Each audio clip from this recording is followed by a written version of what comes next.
Hi and welcome back to Bike Speeds. This week I'm servicing and rebuilding this Giant Propel. I'm going to take you step by step through what ended up being a really tricky service and explain how I solved all the issues I found with this bike.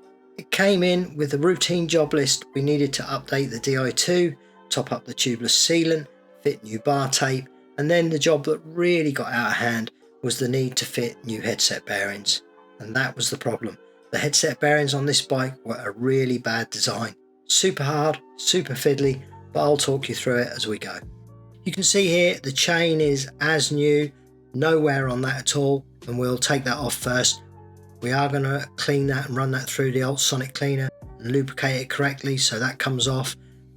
We're going to remove the wheels because obviously with the headset and the work we're doing we need the wheels off because we need to service the disc rotors and also take off this cassette and clean that up, check the hub, check the wheels and also top up the sealant.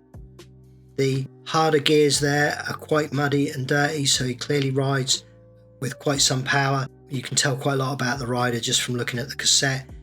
Rear derailleur is beginning to build up a little bit of grime on those jockey wheels. We need to clean those up, lubricate that and make sure that it's absolutely spot on before it goes back on the bike. I'm going to remove the bottle cages because I'm going to lubricate the threads of these to make sure that they don't seize in the future, and it makes it easier for me to deal with the front derailleur to take those off. So we'll just pop out the cable there on the front derailleur and then remove that from the bike. So front derailleur comes off, and you can see here you have a job to get to the back of this to clean it. You can see on that return spring a little bit of corrosion on the right hand side of that forming. This is why you want to service your bike. We get that component off, we clean it up, we lubricate that spring, make sure that doesn't become an ongoing issue with the bike. Now with this one we're taking the chain set off. The power meter on this chain set didn't actually work at all, and we're fitting a different chain set with a different power meter that does work when we put the bike back together. So he supplied the power meter to go on this one, so we're removing this chain set off of the bike and then we'll put his one on in due course. We're also going to remove the brake pads. These are notorious for these pins to corrode into the calipers. You can see there that caliper has corrosion on it. We'll actually make sure that pin won't bond into that caliper. So we'll remove the pads and that pin. Same on the front, remove the little retaining clip and then remove this caliper pin here and make sure that that's lubricated correctly before we put that back on the bike. So out come the front pads. That's now everything off the bike. So next I'm going to do all the bench work and deep clean the components before I lubricate them. Initially I take out the jockey wheels because you saw they were grimy. I want to wash down the body and I want to clean off the jockey wheels with degreaser, so we're treating these as separate components. So we're stripping this one down. Also we're going to actually put a little cap into the Di2 electronic socket there. We don't want to get any water inside there, so same on the front derailleur, put a little cap into those to make sure that we don't affect the running of those. Not a lot to go in the ultrasonic cleaner. We've got the cassette, we've got the chain, we've got the back plate for the rear derailleur and also a through axle there that we're going to wash down through the ultrasonic cleaner. For the rest of the parts we're just using warm soapy water, wash them down, wash that grime off. I've said it before, but I never put Di2 in the ultrasonic cleaner. It just feels wrong, and Di2 is expensive, so I always treat it cautiously. And then also the through axles, we're washing those down along with the cassette and chain. So we're using one of our detailing brushes here on the cassette, make sure that everything there is nice, each one individually cleaned out and made sure that they are spotless before they go back on the bike so that the bike looks and presents absolutely perfectly. Same with the chain, washing that off with a sponge. We'll dry that down and that will be ready to go back on. You can see here the grime and debris building up on that jockey wheel. This thick deposit that you get on it. This is why we break these down from the body, to make sure that we can really clean these up so that that debris doesn't wear the chain or wear any other component prematurely. So we're just using a little bit of brake cleaner here on these. We're using a little bit of Park Tool thread locker here to make sure that the pivots in the centre of the derailleur don't come undone while the rider's riding. So I'm going to make sure that they're correct and tight, so we just pop those on. All the things we use in the videos, like the thread locker, the greases that we use that you're about to see us using when we lubricate these components, they're all available on our website. Buying your products from us is the best way to support the channel. so please do check out the link in the description for our store. The i2 doesn't necessarily need lubricating operationally as it's got very strong motors, but I'm going to go through the same process as normal to stop any corrosion forming on the component. So that's the premium grease, which is nice and thick to coat the mainspring, and our all-purpose oil on the pivots to stop them seizing up after a winter, which is something I've seen quite commonly on the i2. And then the through axle, these also seize into the wheels, particularly this kind where people wind them in too tight and the threads lock themselves into the frame. So this is one of the most important steps in my eyes.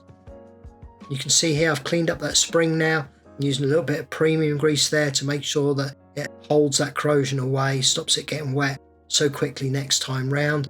And then I'm using our general purpose oil here on the pivot points of the derailleurs as well, so that's all ready to go.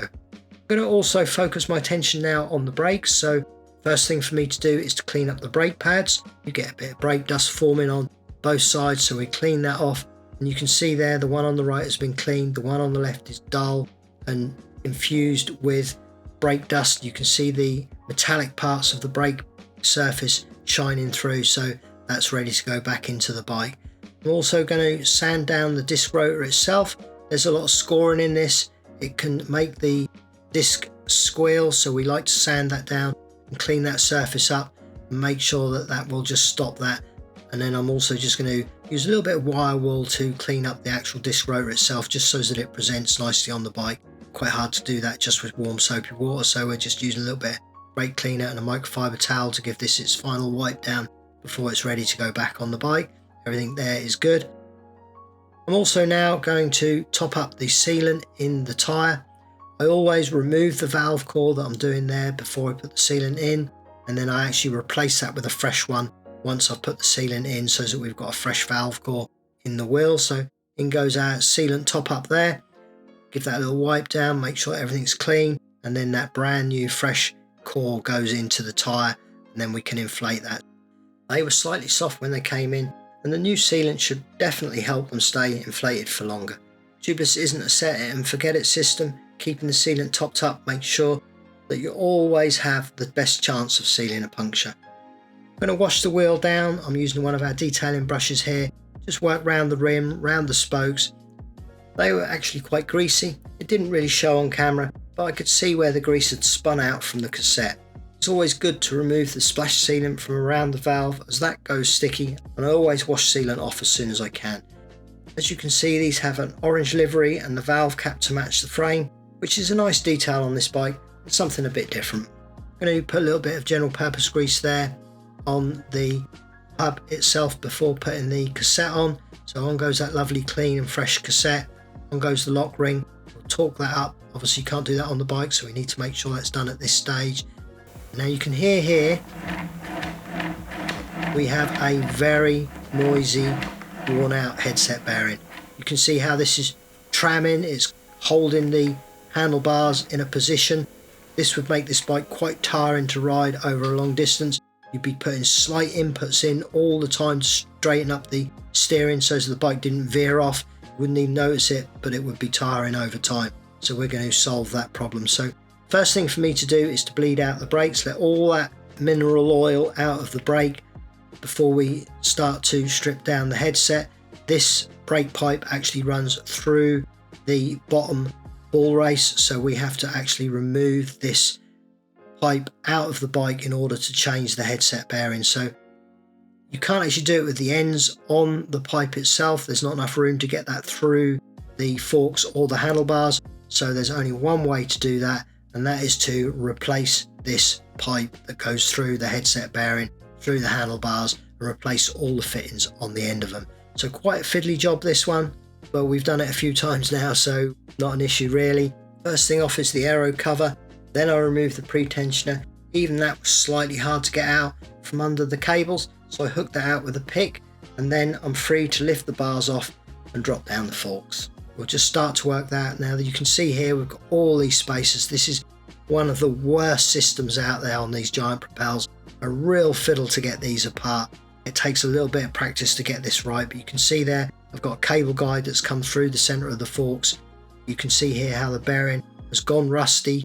It's bleeding this rust out from the races that hold the balls inside these bearings. Not very nice at all, and that's what's given us this gravelly sound and this sticking bearing. So you can see that guide that I put through the forks there that the bearing has to go over. We're going to clean up the steerer tube before we put the new bearing in. All it needed was a spray and a wipe off to stop the leftover rusty water bonding to the new bearing. And then we'll just put a little bit of grease around the race that holds that bearing to help it seat in, stop any creaking or any noises as we put it together. So through goes that guide through the bearing. That will be where eventually the brake pipe will go through. It actually goes through the center of the forks. You can also see here we've got that bleeding of rust on the top bearing, so we also need to replace that one. We're actually going to replace these with enduro bearings. They're quite a hardy bearing. They're a very, very well respected bearing in the cycling world, so we're going to replace it with a much better bearing. So this will actually be effectively a bearing upgrade on this bike along with the work we're doing. You never want to skimp and scrape on this kind of work because you don't want to have to do it more than you need to. It's a very costly job to do these, but likewise a very fiddly one, so we don't want to do it more than we need to. So we're using that guide there now. That's up through the forks, through the bearing, and then we can just pull that through to seat the bearing at the bottom there, and then we can deal with the pipe that goes through the handlebar momentarily. So on go the various spacers and fittings for the headset bearing, like any other, but we need to make sure they're all on before we put the stem and everything back on this bike.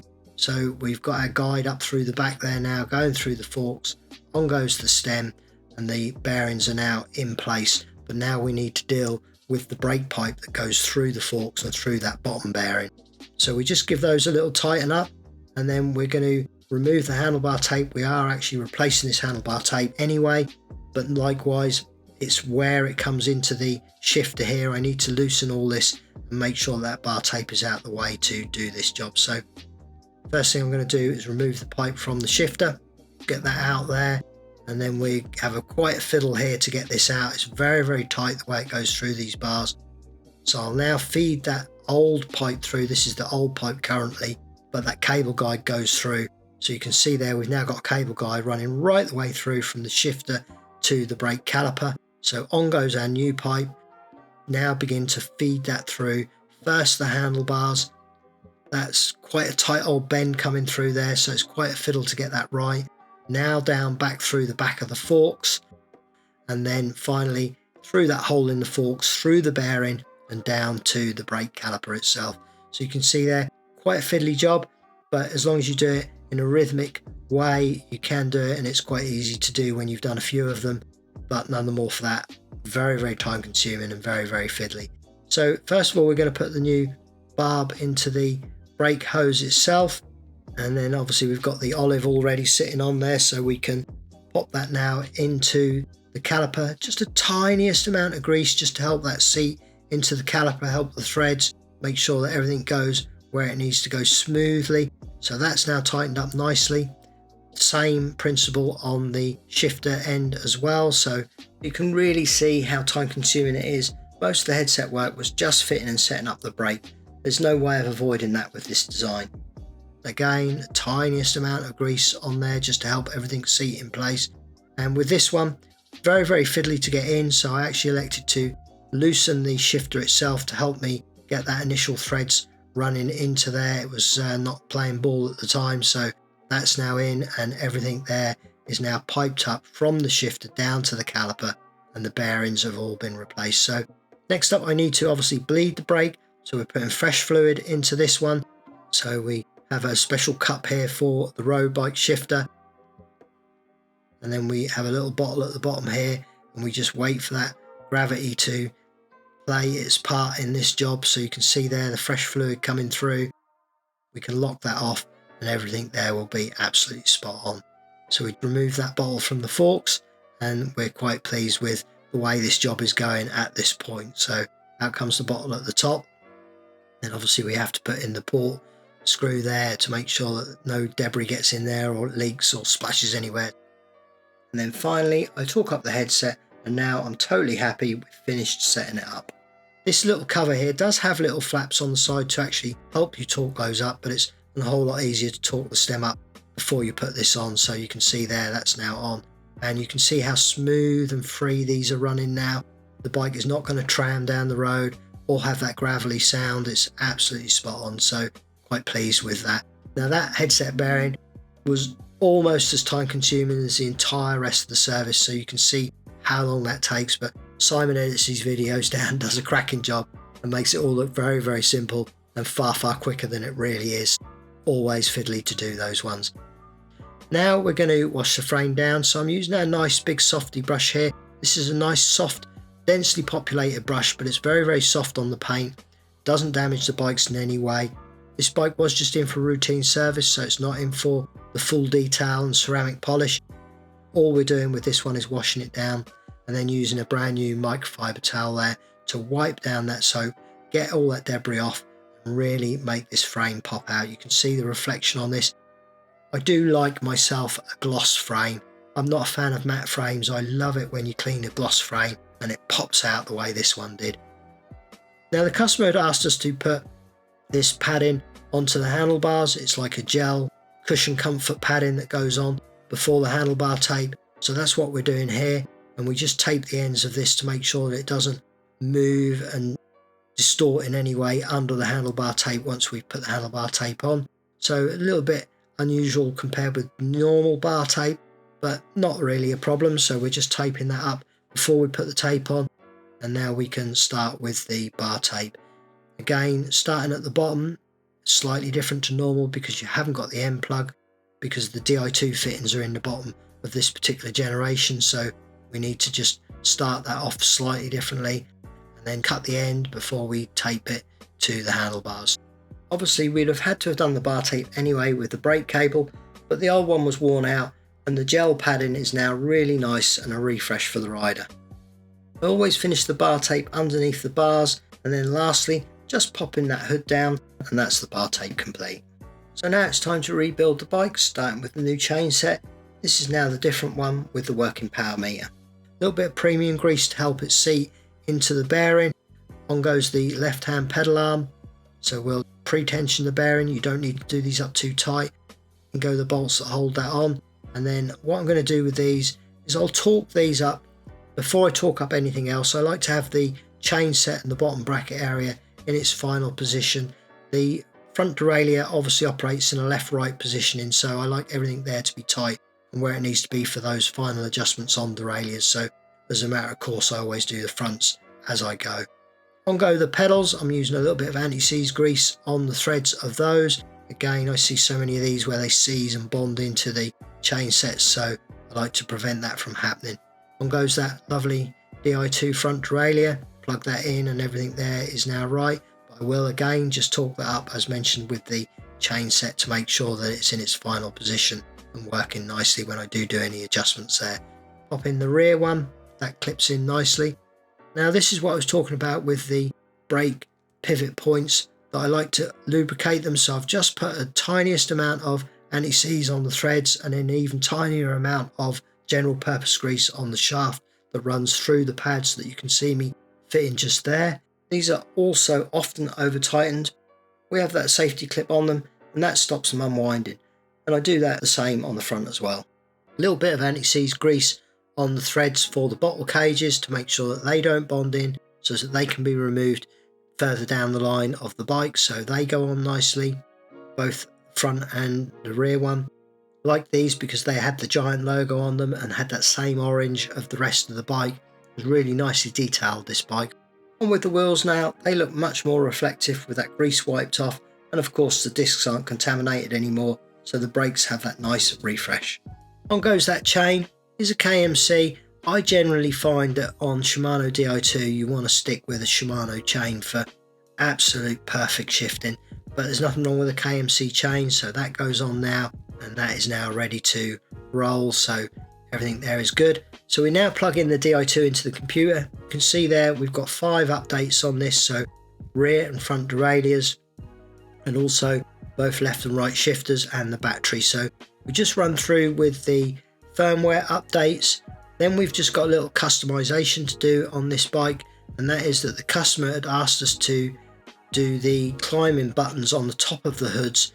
They were actually set for a cycle computer, which I think is standard from the factory, but they've asked us to make those to activate the rear derailleur for the up and down shift on those. So we've done that customization, and then we also do on the maintenance tab, we actually do a system check as well on the Di2, and everything there was fine. That also does a battery drain check, which is also worth always doing on Di2. As you can see, they have nice precise shift as you'd expect, so no adjustments needed. And then I also just need to check the brakes. So the rear is working perfectly now after having been took apart. The front obviously having been freshly bled through, and also all the pads and discs cleaned up, is working perfectly. Now I can torque the bike. Now we haven't touched that left hand shifter, but it was loose, so we needed to torque that. Obviously the front one I did undo, so we need to check that that is correct, and it is. I also need to check the crown bolts here. Often when people put an accessory like this computer accessory on the front, they can either be loose or tight. In this case they're okay, but it's very easy to break those bolts off if they're over tightened. Likewise, easy for the handlebars to drop down if they're loose. Seats are always important to check, so we check the seat post and the saddle. Often they're loose. In this instance they were about right, but they can come loose, so we need to check through, check everything that we've done. Obviously we've changed the headset bearings, so we need to make sure that the caliper is torqued correctly. Both front and rear calipers are absolutely spot on. And then I just need to oil the chain. Now you have the plates each side, then you have a pin going through the center, and then you have a roller on that pin. That roller rotates like a bearing, and that's what we're lubricating here. I roll each roller with a microfiber towel and let that oil soak into them one at a time. So you can see here from the before and afters, the bike is a beautiful bike. Things like this handlebar tape, small details that we've really transformed the look and feel of this bike. If you have enjoyed this service, please do subscribe to the channel, share your thoughts in the comments, make sure to check out our website in the description. That's everything on this Giant Propel, and we'll see you again very soon. Bye for now.